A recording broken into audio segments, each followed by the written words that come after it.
Salut à tous, j'espère que vous allez bien. Aujourd'hui, on se retrouve pour la nouvelle vidéo sur les acides aminés. Donc, c'est le cours numéro 2. Je vous invite à regarder le cours numéro 1 si ce n'est pas déjà fait parce que ça suit un petit peu celui dont je vous ai parlé avant. Vous comprendrez mieux si vous visualisez celui d'avant. J'ai une playlist spéciale cours du BTS diététique. Donc, vous pouvez le retrouver assez facilement. Voilà, en plus, il y a la même miniature, donc ça devrait aller assez vite. Donc on va commencer tout de suite. N'hésitez pas à liker, partager, commenter et vous abonner si ça vous intéresse. Donc pour rappel, les acides aminés sont des éléments de base des peptides et des protéines. C'est bien de toujours le rappeler. Donc, hop, on va parler de la solubilité. Alors, je vous ai écrit que la solubilité dépend de la nature de la chaîne latérale R. Donc, pour rappel, la chaîne latérale R, c'est ça, ce qui est en vert. Donc, je vous l'ai mis en vert en plus ici.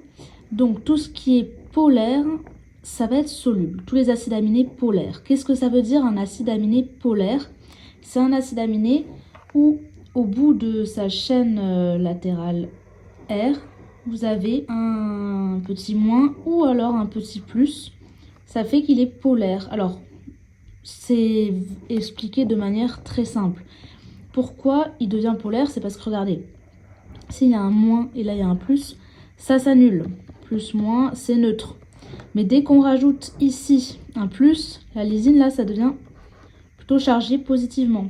Ici, l'acide aspartique devient chargé négativement. Vous voyez, toujours ça s'annule ici et ici. Donc ça devient chargé négativement. Voilà. Et pareil pour l'acide glutamique, où vous avez aussi hop, chargé négativement. Donc, qu'est-ce qu'on en déduit? On en déduit que ces trois-là sont solubles parce que ils sont polaires. Ensuite, qu'est-ce que je vous ai écrit? C'est que les petits apolaires sont solubles. Qu'est-ce que c'est les petits apolaires? Ce n'est rien d'autre que comme la glycine ou l'alanine. C'est-à-dire, regardez comment ils sont courts. Il n'y a qu'un seul carbone, voire pas du tout. Donc ils sont petits et apolaires, donc ils n'ont pas de charge sur la chaîne latérale R, mais ils restent solubles du fait de leur petitesse entre guillemets. Voilà pour les petits apolaires. Ensuite, les apolaires ne sont peu ou pas solubles. Donc tout ce qui n'a pas en fait de plus ou de moins ou quoi que ce soit, ce n'est pas polaire, donc c'est peu soluble, voire pas soluble. Donc, vous voyez, là, il y a un moins, il y a un plus. Ça s'équilibre, c'est neutre. Donc, on peut dire qu'il n'est pas soluble. L'asparagine n'est pas soluble. La cystéine ne l'est pas non plus. Après, juste, ça va aussi dépendre du pH. Je l'ai noté ici. Le pH peut changer l'état d'ionisation. Donc, on va voir de toute façon ça dans la prochaine diapo. Parce que vous allez voir que selon le pH, l'état d'ionisation en fait peut changer. Et du coup, ça va influer sur la solubilité. Donc, hop. Donc là, on va passer au cœur du sujet. La ionisation des acides aminés. C'est ce genre de choses, ça peut tomber à l'examen sous forme d'exercice. Donc, il faut vraiment rester concentré sur cette partie parce qu'elle est quand même très importante. Le pK1 ou le pKa1, c'est la valeur du pH pour laquelle on observe l'ionisation du COOH relié au carbone central. Attention, c'est important, le détail de relié au carbone central avec la petite étoile. Alors, qu'est-ce que ça veut dire? Vous allez le voir tout de suite. Donc d'abord, je finis avec les explications et je vous donne un exemple tout de suite. Le pK2 ou le pKa2, c'est la valeur du pH pour laquelle on observe l'ionisation du NH2, relié au carbone central, toujours. Parce que rappelez-vous qu'il y a des COH et des NH2 qui sont reliés à la chaîne latérale R. Donc là, on ne parle pas de ça, on parle bien du COH et du NH2 reliés au carbone central. C'est très important. Parce qu'ensuite, il y a le pKr. Je vais vous expliquer pourquoi. Le pHi ou pH isoélectrique, c'est la valeur du pH pour laquelle la charge de la molécule est neutre. Donc, Comme je vous ai parlé tout à l'heure, des fois il y a des molécules qui sont neutres, voilà, qui s'éliminent entre guillemets niveau charge, et du coup cet état, ça s'appelle la forme zwitterion. Donc c'est écrit juste ici. Voilà, lorsque l'acide aminé est neutre, on dit qu'il est sous forme zwitterion. Et donc le pKr, c'est la valeur du pH pour laquelle on observe l'ionisation de la chaîne latérale R. C'est pour ça que je précisais en haut que c'est uniquement pour relier au carbone central pour ces deux-là. C'est un peu compliqué dit comme ça paraît un peu flou, surtout si vous n'avez pas eu de cours sur la ionisation des acides aminés. Mais vous inquiétez pas, vous allez très vite comprendre. On va faire 2 exemples et ça va vous paraître tout de suite plus simple. Donc, hop. On va prendre l'exemple de la glycine. La glycine, vous vous rappelez, c'est l'acide aminé le plus simple. Donc, on a un pKa1, ou pKa1, c'est pareil, de 2,35, pK2 de 9,78. Calculez le pHi. Donc, on se rappelle que c'est des valeurs de pH. Voilà. pK1, c'est la valeur du pH pour laquelle on observe l'ionisation du COOH. Et le pK2, ça va être le NH2. Donc on peut les écrire en dessous pour s'en rappeler. Donc là, ce sera pour le COOH. Et là, ce sera pour le NH2. Ok. Donc, qu'est-ce qu'on fait? On va tracer le segment du pH. Donc, comme vous avez vu, j'ai mis la valeur 0 juste ici et la valeur 14 juste là. Donc souvent, on gradue entre guillemets le pH pour savoir qu'est-ce que c'est, où on en est. Et on note sur ce segment la valeur du pK1, donc 2,35, et le pK2, 9,78. Là, c'est trop facile. Vous recopiez juste ce pK1 et ce pK2, tout bêtement. Et vous tracez des lignes comme ça pour séparer. Vous mettez bien pK1, pK2. Voilà, tout simplement. Ensuite, alors, c'est tout de suite un peu plus compliqué vu comme ça, mais vous allez voir, c'est très simple toujours. On reste dans la simplicité. Là, qu'est-ce que c'est que ça? C'est la glycine, vous vous en rappelez? La glycine, tout simplement.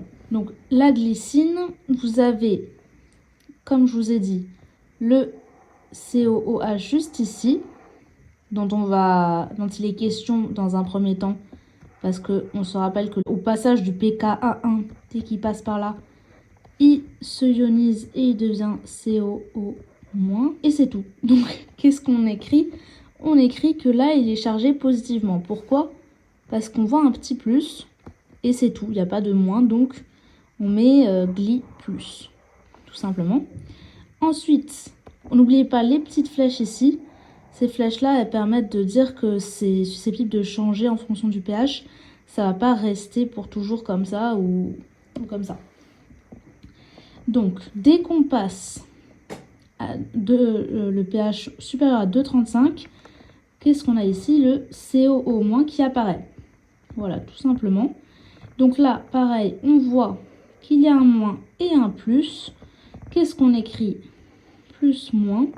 Qu'est-ce que ça veut dire? C'est neutre. Donc là, à cet endroit-là, la glycine est neutre. Donc c'est sous sa forme zwitterion. On peut déjà noter tout ça. Ensuite, qu'est-ce qu'on a dit? Le pK2, c'est la valeur pour laquelle on observe l'ionisation du NH2. Donc qu'est-ce qui va se passer? Il perd un H+, donc hop, il devient H2N. Pourquoi H2N? Parce que rappelez-vous, après le pK2, il perd un H+. Et donc là, on voit un petit moins, juste un moins, donc on met le moins ici. Vous avez la glycine quand elle est plutôt négative, glycine positive et glycine zwitterion, sous forme zwitterion. Donc, ensuite, dans l'énoncé, on nous a demandé de calculer le pHi, juste ici. Alors, qu'est-ce que je vous dis? La somme des deux pK qui encadrent la forme zwitterion et la division du tout par 2.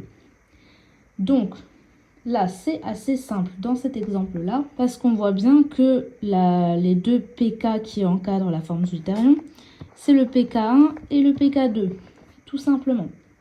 Donc, qu'est-ce qu'on fait? Désolée, c'est un peu compliqué quand tout apparaît comme ça, mais vous inquiétez pas, c'est simple. qu'est-ce que je fais? Donc pHI de la glycine juste en dessous égale 1,5. 1,5 parce que division du tout par 2, vous vous rappelez. Donc pHI de la glycine égale 1,5 de, donc le premier pK1, 2,35, pK2 plus 9,78, ça fait 6. Donc ça veut dire que la glycine est donc neutre pour un pH égal à 6. On a trouvé le pH de la forme Zwitterion. Donc je l'ai noté ici. Et voilà, c'est tout ce qu'il faut faire. Alors, il est possible que vous n'ayez pas compris. Ce n'est pas grave. On va passer à un nouvel exemple. Donc ici, on va prendre l'exemple de l'acide glutamique. Donc là, qu'est-ce qu'on vous dit? Le pK1 est de 2,1, le pK2 de 9,5 et le pKr de 4,1. Donc ça change un petit peu. Le pKr, c'est parce que l'acide glutamique a une chaîne latérale R qui peut se ioniser. Voilà, donc là, dans l'énoncé, on vous dit écrire l'équilibre de dissociation de cet acide aminé sur un axe de pH de 1 à 14, donc comme on a vu tout à l'heure. En déduire le pHI et sa charge majoritaire à pH égale 6. Donc, qu'est-ce qu'on fait? On refait notre petit segment de pH en indiquant bien 14 et 0 pour avoir un petit peu un ordre d'idée. Donc, on note pK1 ici, pKr et pK2. C'est pas tout le temps dans cet ordre-là, faites attention.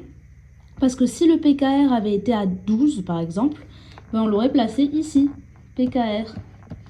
Et du coup, ça n'aurait pas été dans le même sens, quoi. Vous n'aurez pas eu ça, vous aurez eu ça. Faites attention.